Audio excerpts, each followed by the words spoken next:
Alors voilà, on se retrouve 2 heures après l'application du produit. Alors, idéalement, il faudrait se mettre sous un robinet et un peu d'eau courante. Venir frotter avec une vieille brosse à dents, si c'est une brosse à dents que j'utilise pas, couleur ravissante. Euh, on va voir tout de suite, quand on regarde de près, que la peinture a changé complètement d'aspect. Donc elle commence à peler. Elle part sous la forme d'une pellicule. Elle se détache. Et ça permet de retrouver la finition de base du Zamac. Voilà. Sans aucune difficulté. Et y compris dans les plus petits détails.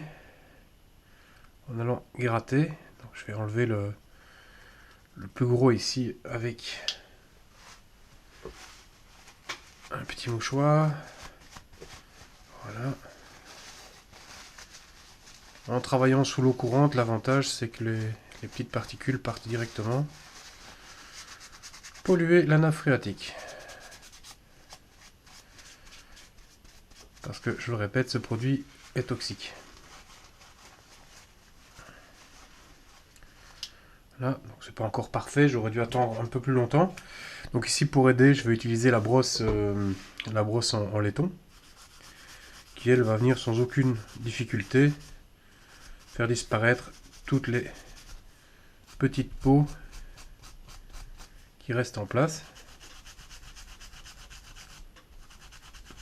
Là, je n'appuie absolument pas, je me contente de frotter.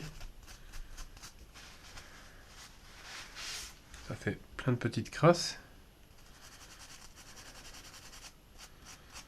Voilà.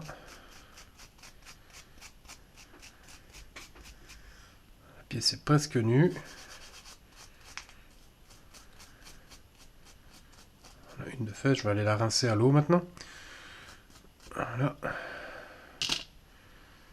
Là. Sécurité ou sûreté ambidextre. Même traitement. On dirait que le produit a un petit peu moins agi sur cette pièce. On va voir. Malgré tout, voilà. En quelques coups de brosse, on retrouve le métal brut blanc. Donc à ce niveau-là, on appelle ça poly blanc. C'est pas encore un effet satiné, c'est pas encore un effet miroir. C'est vraiment brut. Je pense que la surface du Tanfolio d'origine est volontairement granuleuse, de manière justement à garantir une bonne adhésion de la peinture. Ce qui est paradoxal parce que la peinture ne tient pas sur ce modèle. Donc je dirais que c'est pas le traitement de la surface en elle-même qui est problématique, c'est plutôt la qualité de la couleur ou bien le fait qu'il n'utilise pas de primaire, peut-être, je ne sais pas. Mais j'ai entendu dire pas mal de choses sur le Tanfolio 1911, donc qui est un clone du 1911-1 de chez Colt, ou sur le Tanfolio Limited ici, de KWC. Et dans les deux cas, la peinture ne donne pas une impression de grande solidité. Donc pour les fans d'armes, de répliques d'armes patinées, ça peut être fort sympathique, mais quand on a envie de garder une réplique en bel état, ça ne la fait pas. Ça ne le fait pas du tout. Donc voilà, je vais arrêter là, je vais aller les passer à l'eau avec la brosse à dents qui est plus fine. Et je reviens tout de suite.